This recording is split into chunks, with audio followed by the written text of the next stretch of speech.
একি আনাজ পাতি কিছুই তো নেই, আমি রান্না করব কি করে?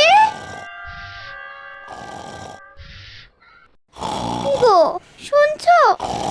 এই কি গো, তখন থেকে পড়ে পড়ে ঘুমোচ্ছ, তাড়াতাড়ি ওঠো গো। হ্যাঁ, কে কে? আরে আমি গো, আমি তোমার অভাগিনী স্ত্রী। বাড়িতে যে রান্না করার জন্য একটাও আনাজপাতি নেই, সে খেয়াল তোমার আছে? এই মরেছে, যে কটা টাকা পয়সা ছিল সবই তো কালকে বটা ঘটাকে বকশিস দিয়েছি। এখন কি হবে?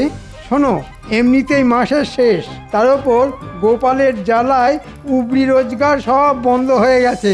তুমি চাল ডাল যা আছে তাই রান্না করো, এখন বাজার করতে যেতে পারবো না। ওসব আমি শুনবো না।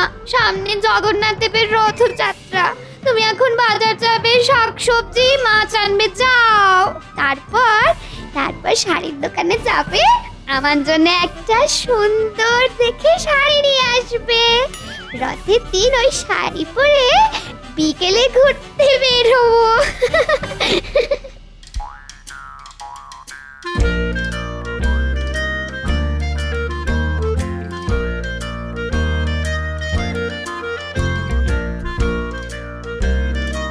কি মহারাজ, রোজ তো আমাকে দেরি করে আসার জন্য গান বন্ধ করেন, আজ তো রাজসভায় মন্ত্রী মশাইয়েরই কোনো বার্তা নেই। তাই তো দেখছি। আজ আসলে আচ্ছা করে বলবো। মন্ত্রীর কথা বাদ দাও তো। তা সামনে তো জগন্নাথ দেবের রথযাত্রা, তা তোমরা সবাই কে কি পরিকল্পনা করছো? মহারাজ, আমি তো এবারে ভেবেই রেখেছি, রথের মেলায় কলার দোকান দেব, তাতে রথ দেখা কলা বেচা দুই হবে। বাবা গোপাল, তুমি পারো বটে, সত্যি। তা গোপালেরটা তো শুনলাম, তা বাকি সবাই কে কি করবে? জিলিপি খাবো, ঘুগনি খাবো, কিনবো পাঁপড় ভাজা, মেলায় যাবো, রথ টানবো, খাবো জিভে গজা। এটাই আমার পরিকল্পনা। প্রণাম মহারাজা। আহা, সভাকবি, তোমার কবিতা শুনে মন ভরে গেল। কিন্তু সভাকবি, আবার দেখো, এই শরীরে এত কিছু একবারে খেয়ে লেজে গোবরে হয়ে যায় না জানো।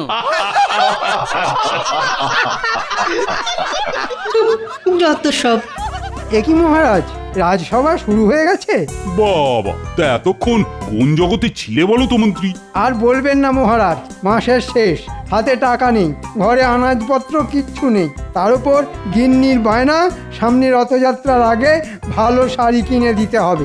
রাজ্যের মন্ত্রী দেরি করে রাজসভায় ঢুকছে, তার হাতে টাকা নেই। লজ্জা লজ্জা, ঘোর লজ্জা। মহারাজ, আপনি আমায় কিছু টাকা দিন, নইলে আমার গিন্নি আমায় আস্ত রাখবে না। না না না, ওসব টাকা পয়সা আমি দিতে পারবো না। সামনে জগন্নাথ দেবের রথযাত্রা, অনেক খরচা আছে। তোমায় এখন অতিরিক্ত টাকা আমি কিছুতেই দিতে পারবো না। মহারাজ, মানুষের মধ্যেই তো জগন্নাথ দেব ভগবান বিরাজ করেন। আমার মতো একটা জলজ্যান্ত মানুষরূপী ভগবানকে খালি হাতে ফিরিয়ে দেবেন মহারাজ? মন্ত্রী মশাই, ভগবান তো আপনাকে খেটে খাওয়ার জন্য হাত দিয়েছেন, গায়ে শক্তি দিয়েছেন, মাথায় বুদ্ধি দিয়েছেন, তবু হাত পাততে আপনার লজ্জা করছে না? তুমি ফোড়ন কাটা বন্ধ করো গোপাল। মহারাজ, আমার বউ নতুন শাড়ি না পেলে খুব রেগে যাবে। আপনি একটু আমার দিকটা দেখুন। ওর ছাতা, আমার মাথা খেও না তো, চুপচাপ থাকো আর নইলে বিদে হও।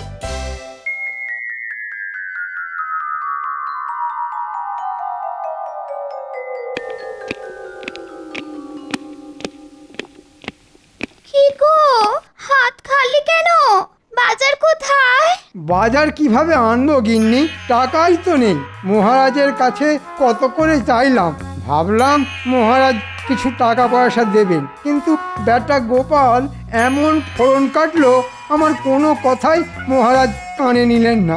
ও গোপাল গোপাল গোপাল, ওই একটা লোক তোমাকে সারা জীবন নাকে দড়ি দিয়ে ঘুরিয়ে গেল, আর তুমি কিছুই করতে পারলে না। বলছি, তুমি কি কিছু করছো নাকি সারাদিন না খেয়েই থাকতে হবে? ওই ভাত তো বসিয়েছি। ঠিক আছে গিন্নি, আজকে তাই খেয়ে নি, কালকে থেকে আর এরকম কষ্ট হবে না। কালকে থেকে মন্ত্রী নয়, রাজার হালেই থাকবে। হঠাৎ করে তোমার কি হলো গো? কোনো গুপ্তধনের কথা মাথায় এলো নাকি?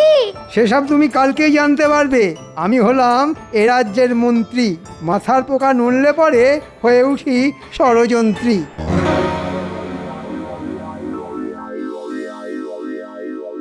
দাদু, অনেকদিন তোমার কাছে গল্প শুনিনি, আজকে আমরা তোমার কাছে গল্প শুনবো। হ্যাঁ দাদু, গল্প শুনবো গল্প শুনবো। আচ্ছা ঠিক আছে বল, কি গল্প শুনবি বল। দাদু, সামনে তো রথযাত্রা, আমরা জগন্নাথের গল্প শুনবো দাদু। আচ্ছা দাদু, সব দেবদেবীর হাত আছে, কিন্তু জগন্নাথ, বলরাম, সুভদ্রার হাত নেই কেন? শোন তাহলে, উড়িষ্যার রাজা পুরীতে জগন্নাথ দেবের মন্দির তৈরি করেন। সেই মন্দিরে এই তিন দেবদেবী জগন্নাথ, বলভদ্র এবং সুভদ্রা দেবীর মূর্তি তৈরি করান যে শিল্পীকে দিয়ে। সেই শিল্পীর শর্ত ছিল মূর্তি সম্পূর্ণ তৈরি না হওয়া অবধি যেন কেউ ওই গৃহে না ঢোকে, নইলে যতটা মূর্তি তৈরি হয়েছে ঠিক ততটাই থাকবে। তারপর কি হলো দাদু? এবার এদিকে অনেক দিন হয়ে গেছে, কিন্তু মূর্তি বানানোর কাজ শেষ হয়নি। রাজামশাই তো ধৈর্য ধরে না, তিনি কৌতূহলবশত মন্দিরের গর্ভগৃহের দরজা খুলে দেখেন, কিন্তু তখনও কোনো বিগ্রহের হাত বানানো হয়নি। শিল্পীর কথা অনুযায়ী সেই ওই অবস্থাতেই তিন দেবদেবীর মূর্তি বানানো অর্ধ সমাপ্ত রেখে চলে যান। তাহলে দাদু, হাত না থাকলে ওরা কিভাবে খাবার খায়, বাকি কাজ করে? ওরে বোকা, জগন্নাথ মানে তো জগতের নাথ, আমাদের সকলের মধ্যে তিনি আছেন, তিনি আমাদের সকলের হাত দিয়ে খাবার খান, বুঝলি? হ্যাঁ দাদু, বুঝলাম। জয় জগন্নাথ। জগন্নাথ, বলরাম, সুভদ্রা দেবীর চরণের সেবা লাগে। একই মন্ত্রীমশাই সব ছেড়ে ছুড়ে এখন হঠাৎ করে জগন্নাথ দেবের ভক্ত হয়ে উঠেছেন। অদ্ভুত ব্যাপার স্যাপার। জয় জগন্নাথ, জয় জয় জগন্নাথ। এ কি মন্ত্রীমশাই, আপনি এই সাধু বেশে? আমি আর মন্ত্রীমশাই নয় গো পুটির বাবা, আমি এখন জগন্নাথ দেবের সেবাই। সামনে রথযাত্রা, তাই এখন আমার একটাই ধ্যান জ্ঞান, জয় জগন্নাথ। দাও পুটির বাবা, জগন্নাথ দেবের নামে কিছু সেবা দাও।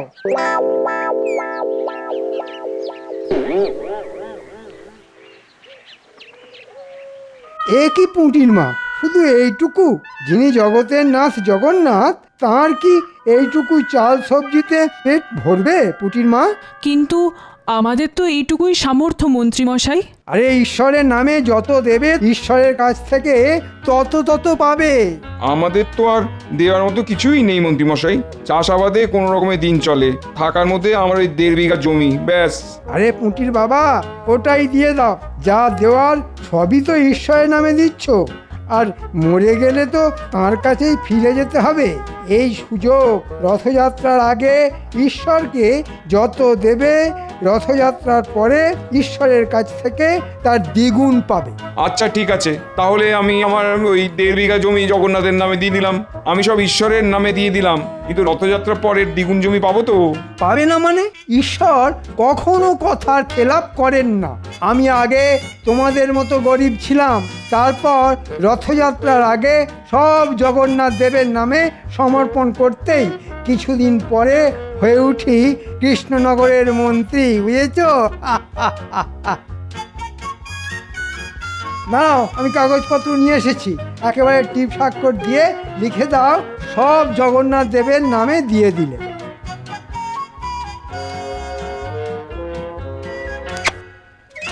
জয় জগন্নাথ দেবে জয়, জয় জয় জগন্নাথ। বাবা, তোমরা তো জানো না, এইভাবে ঈশ্বরের নাম ভাঙিয়ে রাজ্যবাসীর সব জমি জমা কেড়ে নেব, তারপর আমায় আর দেখে কে? মহারাজও কিচ্ছু করতে পারবেন না, সব একেবারে লিখিত পড়িত করে নিচ্ছি।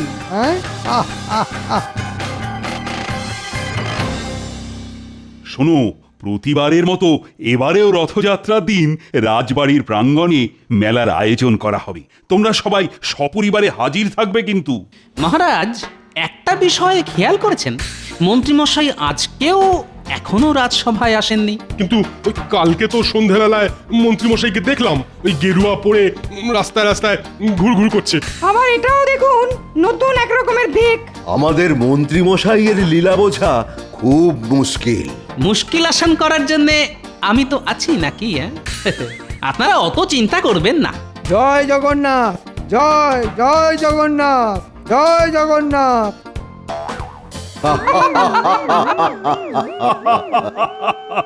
কি মন্ত্রী, তুমি কি বেশে এসেছো? সামনে জগন্নাথ দেবের রথযাত্রা, আমি ওনার সেবাই। আমাকে নিয়ে পরিহাস করবেন না মহারাজ। দুদিনের যোগী ভাতেরে বলে অন্ন, মন্ত্রীমশাইয়ের ভেক দেখে রাজসভা আজ ধন্য। মুখ সামলে কথা বলো গোপাল। মহারাজ, আপনাকে শুধু একটা কথা বলতে এলাম, আমি রথযাত্রা অবধি রাজসভায় আসতে পারবো না। বুঝতেই পারছেন, এই জগন্নাথ দেবের সেবায় ব্যস্ত থাকবো। হ্যাঁ,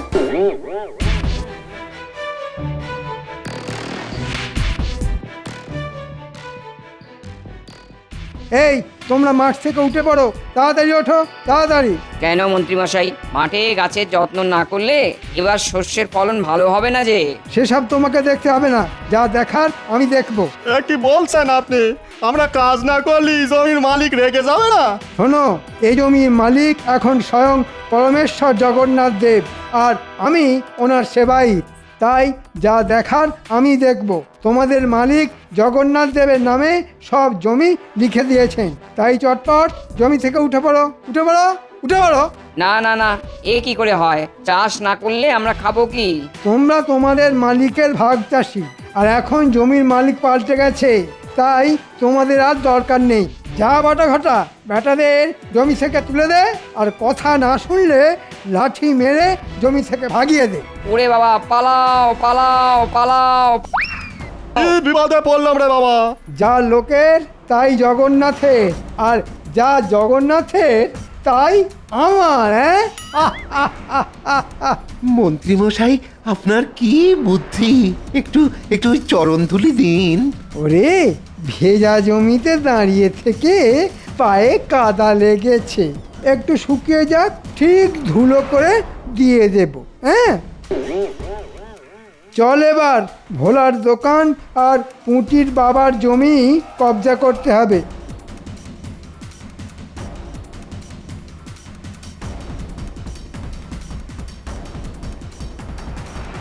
ও গোপাল দাদা, গোপাল দাদা!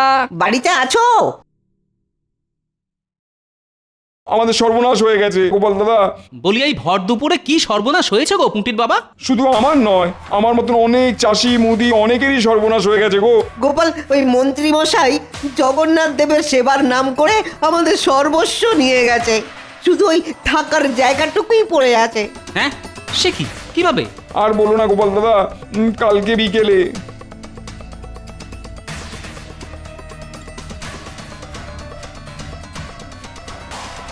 কি কাণ্ড! তোমরা এতটাই বোকা, মন্ত্রী চাইলো আর দিয়ে দিলে? দূর, আমরা কিভাবে বুঝবো? মন্ত্রী মশাই তো আর নিজের জন্য চাইনি, চেয়েছে ওই জগন্নাথ দেবের সেবার জন্য। আর এখন নিজেই আমার দোকান, ওই পুটির বাবার জমি, আরো অনেকের জমি ওই লাঠিয়ালদের দিয়ে দখল করে রেখেছে। ঠিক আছে, ঠিক আছে, কালকে সকালে রাজসভায় তোমরা এসো, আমি দেখছি কি ব্যবস্থা নেওয়া যায়। আচ্ছা গোপাল দাদা, তোমার এইটুকু আশ্বাসই যথেষ্ট। আমরা কালকে তাহলে রাজসভাতেই আসবো।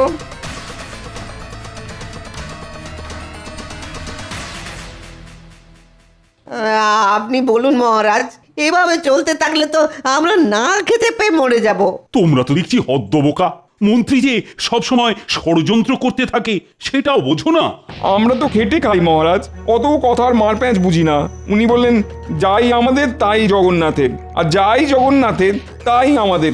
তাই তাই জগন্নাথের নামে বিশ্বাস করে দিয়ে দিলাম। হ্যাঁ মহারাজ, আমাকে ভয় দেখালো, যদি রথযাত্রার আগে দোকানটা ভগবানকে দিই তাহলে ঘোর অমঙ্গল হবে।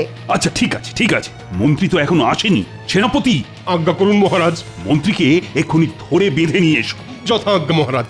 ধরে বেঁধে আনতে হবে না মহারাজ, আমি নিজেই পায়ে হেঁটে চলে এসেছি।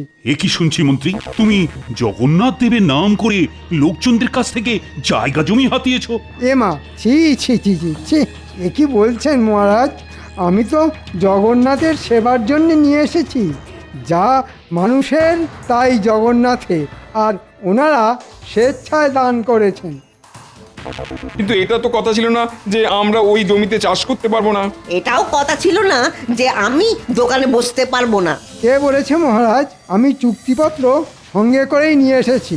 ওখানে ছোট ছোট করে সব লেখা আছে। ওনারা পড়ে দেখেননি, সেটা ওনাদের ভুল। জয় জগন্নাথ। হে ঈশ্বর, তুমি দেখো। মন্ত্রী মশাইয়ের গাঁটে গাঁটে কি বুদ্ধি!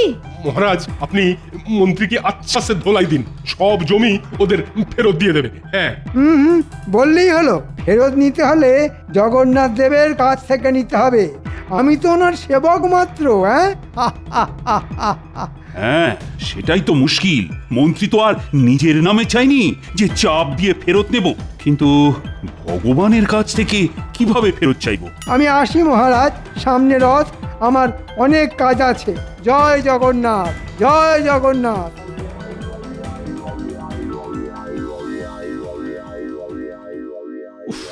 এ তো বড় মুশকিলে পড়া গেল। কি করা যায় বলো তো? আমরা ভাগ চাষি মহারাজ, চাষ না করলে আমরা খাবো কি মহারাজ? তোমরা কেউ কিছু বুদ্ধি দাও না, মানে কিভাবে মন্ত্রীকে জব্দ করা যায়। না মহারাজ, আমি কোনো উপায় খুঁজে পাচ্ছি না। আমিও তো কিছুই বুঝতে পারছি না। গোপাল, আরে ও গোপাল, তুমি অন্তত কিছু বলো। মহারাজ, আমার মতে আমাদেরকেও সেই উপায়ে মন্ত্রীকে জব্দ করতে হবে যেভাবে মন্ত্রী সবাইকে ভোগাচ্ছে। সেটা কিভাবে? ওই যে, যাই মানুষের তাই জগন্নাথের, যাই জগন্নাথের তাই মানুষের। আহা, কি বোঝাতে চাইছো খুলে বলো তো। মহারাজ, মন্ত্রীমশাই যে বাড়িতে থাকেন ওটা তো আপনিই দান করেছিলেন রাজ্যের মন্ত্রীর প্রাপ্ত সম্পত্তি হিসেবে। আজ থেকে ওই বাড়িটা আপনি জগন্নাথ দেবের সম্পত্তি হিসেবে ঘোষণা করে দিন, আর ওই বাড়ি ভেঙে একটা মন্দির বানানোর পরিকল্পনা করুন।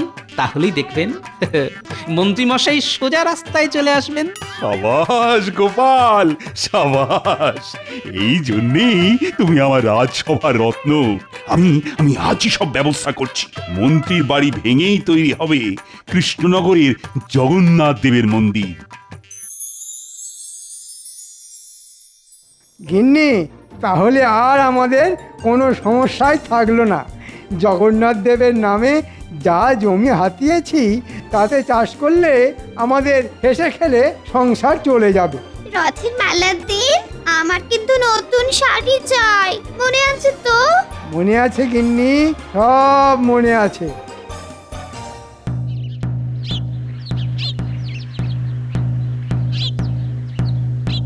শোনো শোনো শোনো, একটি বিশেষ ঘোষণা। আজ থেকে আমাদের রাজ্যের মন্ত্রীমশাইয়ের বাড়ি জগন্নাথ দেবের সম্পত্তি হিসেবে ঘোষণা করা হলো। এখানে মন্ত্রীমশাইয়ের বাড়ি ভেঙে জগন্নাথ দেবের মন্দির তৈরি হবে। শোনো শোনো শোনো। কি আমি কি শুনলাম?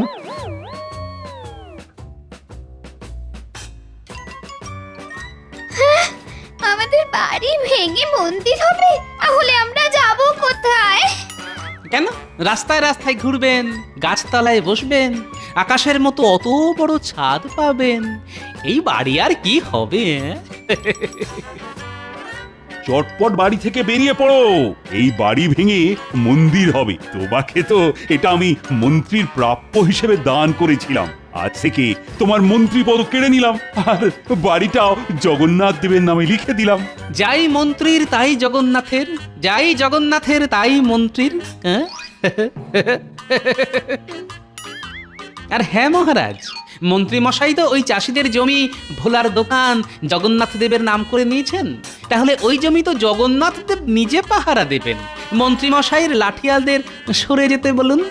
হ্যাঁ মন্ত্রী, এটা আমি ভেবে দেখিনি। তোমার তো কিছু নয়, যার নামে জমি নিয়েছো তাকেই নিজে এসে জমি পাহারা দিতে বলো। তোমাকে যেন তার ত্রিসীমানায় না দেখি, নইলে আজ বাড়ি ছাড়া করেছি, কালকে রাজ্য ছাড়া করব। মহারাজ, ভুল হয়ে গেছে মহারাজ, ক্ষমা করুন, ক্ষমা করুন। এই সব দানপত্র আপনি নিয়ে যান, আমার বাড়ি আমাকে ফেরত দিয়ে দিন। যাই জগন্নাথের তাই মানুষের, চলুন মহারাজ। ক্ষমা ক্ষমা আমি তোমায় করব না মন্ত্রী। তুমি তোমার দোষের শাস্তি ভোগ করো। প্রহরী, বাড়িতে যা জিনিসপত্র আছে সব সব বাইরে বের করে দাও। হায় হায় হায়, আমাদের কি সর্বনাশ হলো গো! বলো জয় জগন্নাথ দেব কি জয় জয় বলভদ্র দেব কি জয় জয় সুভদ্রা মাই কি জয় আসছে বছর আবার হবে রথযাত্রা আবার হবে সব তোমার জন্য হয়েছে, সব তোমার উল্টো পাল্টা বুদ্ধির জন্য আজ আমরা পথে বসে গেছি। একটা বাড়ি ছিল, সেটাও আর নেই। কি ব্যাপার প্রাক্তন মন্ত্রী, এখানে গাছতলায় বসে আছো? মহারাজ আমার ভুল হয়ে গেছে, এই আপনার হাতে পায়ে ধরছি মহারাজ, আপনি আমায় দয়া করুন মহারাজ, আমার বাড়ি ফিরিয়ে দিন মহারাজ, আমি এরকম ভুল আর কোনো দিন করব না মহারাজ, কোনো দিন করব না। না না না না, আমার হাতে পায়ে না ধরে জগন্নাথের কাছে ক্ষমা চাও আর বলো এই ভুল আর কোনোদিনও হবে না। হে ঠাকুর, জগন্নাথ ঠাকুর, আমায় ক্ষমা করে দাও ঠাকুর, আর এ ভুল কোনো দিন করব না, তোমার নাম করে লোক ঠকাবো না, লোক আমি ঠকাবো না। ঠিক আছে ঠিক আছে, দেখো জগন্নাথ দেবের কাছে যখন চেয়েছো তখন তিনি নিশ্চয়ই কিছু না কিছু ব্যবস্থা করে দেবেন। বলো জয় জগন্নাথ কি জয়